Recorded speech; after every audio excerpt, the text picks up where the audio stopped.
Hey, how you guys doing today? My name is Denarse, and I'm the host of The Marsh Show, and I am very excited about this one. I've been waiting on this one. You guys seen the title. We're going to get a little country today. And the title of this video is Pinto Beans and Ham Hocks, and I did get this video from Smoking and Grilling with AB. I hope everybody's having a good day out there. I hope everybody had a good day yesterday, and I hope everyone continues to have a good day for the remainder of such. Now, like I said, let's go. We're going to jump right into it. That title, you know what we're doing. Yeah, I've been waiting on this one. Pinto beans and ham hocks, right? And then don't forget. Now, hold on, AB. Now, I normally try to let your videos breathe a little bit, you know what I mean? So I do have to apologize for this one because I am jumping on this one pretty early. But I couldn't wait anymore. I've been waiting for this one. I've been looking for this one. I haven't found it, and I'm really excited. Now let's go. The floor is yours. Yeah, we're doing a skillet cornbread. Hey, with that being said, if you want to know how to make something that look just like this, I'm gonna show out right with you, AB. Look at that right there. Look at that ham hock meat. Y'all can talk to me down in that comment section below, and we can get it cracking about using the ham hock. But you know what? I'm gonna just say, let's get it. Let's go. Okay, so look, I'm excited. We're gonna fly over some of these ingredients. Now, okay, what we got, AB? What we got? Pay attention right here. This little group section right here, this is for my cornbread.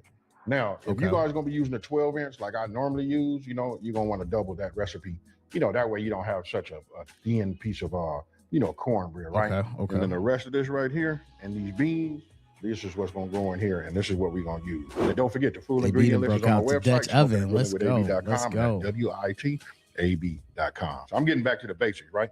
Right now, everybody and their mama, what we all do now is we use smoked turkey parts. Okay. You know, turkey necks, smoked turkey. Okay. You know, but anything that we can find in smoked turkey, that's what we use for the flavoring. But if you look at the title on this, it say old school, and this is what we do in ham hocks. I got a high flame underneath the bottom.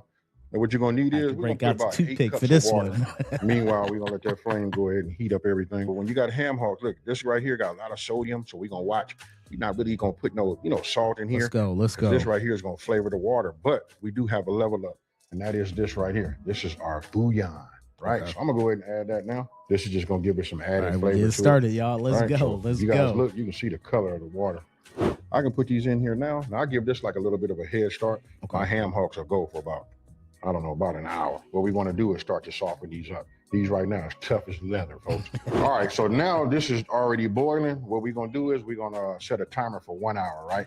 I'm gonna actually reduce it down a little bit, probably stay at like a medium-high flame. Okay. You know what I mean? I'm gonna let this work, and that'll start to soften it up. Within that hour, check your water. What I like to do is keep like about 4 cups extra, because you're gonna lose a lot to evaporation, as it's boiling. For sure. This is 4 cups. I put some more bouillon. I always have this at the ready. Add a little something to it. See that right there?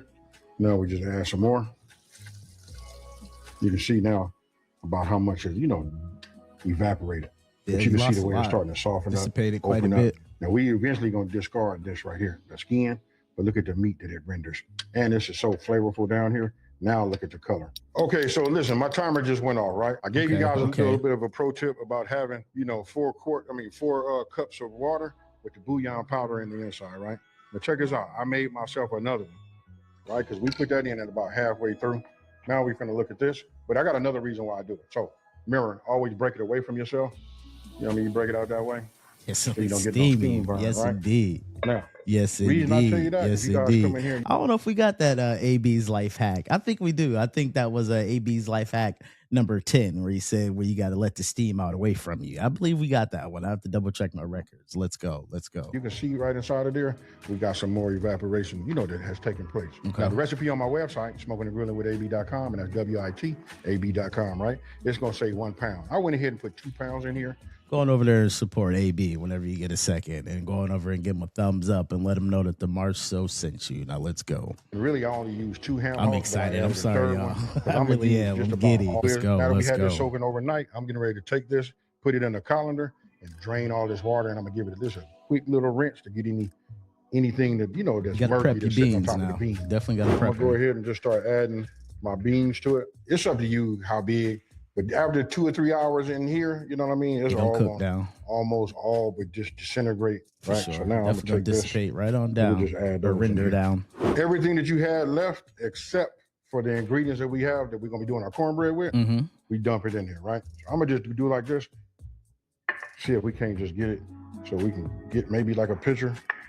with the, with the seasoning in here, Yeah, which it boy. don't look like it. We're gonna have to stir it up anyway. I'm gonna put the bay leaf in because this is dry bay leaf. If I put it in there now, it'll just break up and crumble up. Okay. Right. So we got the bay leaf. Now I got salt and pepper here. Now, when it comes down to those bay leaves, you see he only pulled out one, and that's definitely all he needs for that big pot. They're definitely aromatic, and they definitely release a lot of flavor as well, for sure. Let's go. We use ham hocks, folks. We're not going to put no salt get some in bang this for your until the buck very with those bay end, leaves. if it needs it. And if you've been on like a low sodium kick like I have been, it's probably going to be enough sodium in here, to make it flavorful by itself, right? Okay. So last thing I'm going to put in here will be my minced garlic. Coming in with the garlic press. The other pro tip I told you, you see how I got some bouillon water right here? All that's going to come into play, folks. You know why? Because you want to be able to cover these up too. Now I want to pour some of this in here right now just to get it started. Now right there, do it. The only thing we're waiting for it to do is come up to a boil. Talk about memories. I'll get there. We're going to set it for a simmer, folks. Once it starts to simmer, that's when I start my timer. And I'm going to put it for 2.5 hours. All right, so look, we got about 30 minutes, before I believe that these pinto beans are going to be ready, right? So now it's time to go ahead and make the cornbread. Got my cast iron skillet. I already preheated this. Look, it's at 425 degrees. But this is like a little heads up trick for me. I put this in here like this, and we let that come up to temp. Next time I pull that out, I'm going to definitely have to have some pot over it. Now, everything over here on this side, preheat dry. The skillet. Okay. You can't get this wrong, folks. Listen, dry and wet. Now, I'm going to just take this and put it in here. We got flour, cornmeal, we got a little sugar. Now, this part is optional. Before I go ahead and start hitting it with the whisk, I'm going to give it a pinch of salt. Oh, now, yeah, cornbread from scratch. Make sure you know we how get we do everything around incorporated. here. Bring this into scratch. plate. Now we make our wet, right? I'm going to take my eggs, buttermilk, as you can see, fresh out the microwave, already melted. We'll just pour this in here and just go ahead and incorporate this. Everything is nice and, mixed together. Now you just want to go ahead and pour this in the center. I don't know why I said the center. Just pour it in the inside. All you do is you mix this together. And that right there is starting to look like cornbread, folks. Indeed. Now that I have everything mixed, now I grab this out. We already at 425. Now we go ahead and get ourselves a couple of tablespoons. We'll take that. You can see it's nice and hot. Okay. We'll just go ahead and let this just go, move around. And then we add it. Look at that right there. Boy, hey, look how fluffy that is, man. Everything's fluffy. Ain't no air bubbles in there. Like, everything's perfectly whipped. It almost looked like you use a mixer. We want to check it. And how do we check it? Get that toothpick. Same old thing. For sure. You got it. For sure. All right. So that toothpick goes in and it comes out clean. That cornbread is done. Let's go. So this is where we at now. Now that we got the cornbread in here, let's go ahead and break this away. All right. It's nice and hot. I turned the fire back on just for a hot minute. Okay. This is the part right now that you guys are going to like to see. I told you when you get ham hocks, they're going to be tough as leather, right? I'm going to show you the difference is. Look at this right here. You see how when that can't even get it out of there. I almost said when the leather falls off. But when it's soft like that, whew, come here. I'll show you what I mean. Just get yourself 2 forks. Look, I'm just moving it around. If it's not moving like this, you haven't cooked it long enough, right? So the bone should come off clean. Now we're going to shred and get some of this meat off of here, right? And the meat should just tear away. All right, so we'll put this back in here. Okay, we're going to put it back in there. Right, look at that. Cleaned it up some. Okay. Okay. We'll put this in the inside. Going back in. Let's talk about the thickness of how thick you want your beans to be. You see this right here? Oh, yeah. You see the way I just break that through? If your meat is not just being able to take, having a rubber spatula and it cut through it like it just did right there. I'm telling you. Then you did something Let them wrong. know, AB. Right? It just, Let you them didn't know. do nothing wrong. You just didn't let it cook long enough, right? Come in here and you take this and you just squeeze that. You see that? Can y'all see that right there? I'm just going to push this in like that. Just give it a little. All right, now AB showing out now. AB definitely showing out now for sure. He breaking it down though.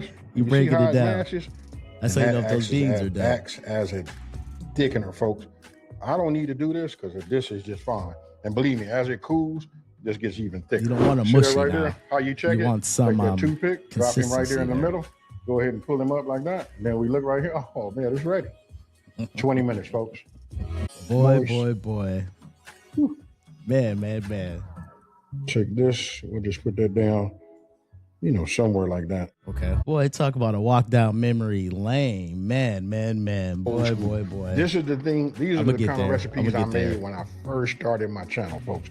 You know what I mean? I know I've gotten a little bit away from that because, I start cooking all kind of things.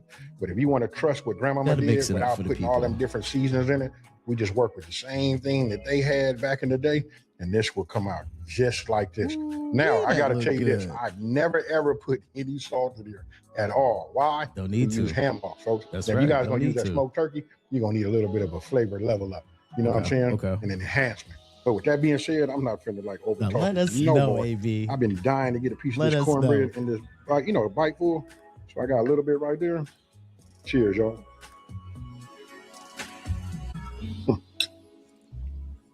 I know I ain't got no rice, but I don't need no rice. This is all you need. So you To be need honest some with you, beans and cornbread. I That's put it. a piece of cornbread That's on top, it. just crumble it all up, and make sure I got it every bite. Look at that. The ham hock right there. Hold on. This right here is Timeless right. classic. Again, listen, I'm gonna go over just like a couple of things, man. This is like key, right? For sure. Break it down. Don't AB. add no salt to it until Don't you get to need the very end. The reason I say that, because if you got 3 ham hocks in there, this flavored this perfectly. Mm-hmm. You know what I mean? It doesn't need any more salt, sodium, and nothing like that, right? And then another thing is, listen, when you got it on the stove and you guys are cooking it for your 3 hours or whatever, you want to make sure you at a real low simmer. Reason sure. being, it'll keep your beans, it'll help them get soft, it'll stop them from burning on the bottom of there, so you don't have no burnt beans at the bottom, and Got you a get thin that line. taste in there, For sure. right? So you want to do it just like that, low and slow. And then don't forget, Definitely. at the end, if you want it to thicken up, you can always mash your beans up against the side. You don't need to do a couple, and it'll thicken We'll up. let you know. Unless you want it like super thick, like refried beans. But however you like it, you know what I mean, that's up to you. But I promise you, trust this process. We're going to listen to our ancestors, and we're going to just, do it the way they did it. And it was just fine, just the way it is. For Now, sure. with that being said, let me just ask you this. If you're new to my channel, let me just take this time to say, hey, thank you for watching this video. Don't forget to like, smash that subscribe button, and tell everybody out there. For There's sure. a channel out here that's simplifying these recipes and taking the mystery out of cooking. And before I go, I want you guys to leave down in the comment section below too, if you like videos like this where I'm doing cornbread, ham hocks, and all of this kind of stuff, getting back to my roots at the start of the channel, please let me know. And with that being said, I'm out, y'all. Absolutely. Yeah, AB. We rock with you, man. We rock with you for sure. For sure. We're gonna go ahead and keep it southern and keep it country. You know what I mean? So all right, man. I'm just gonna let y'all know how country I am. Like whenever I eat beans and cornbread or beans and cabbage, or that's beans and cabbage, excuse me, cabbage and cornbread. I just put the cornbread in there and I don't even use a spoon or a fork. So country. It don't even taste the same when I use a spoon or a fork. But that's just my country. But all right. So all right. That's all I got for you guys today. I really enjoyed that. And I hope you guys learned something. And we just took a nice little stroll down that country road. All right. I hope you guys enjoyed it. We'll do it all again next time. Later.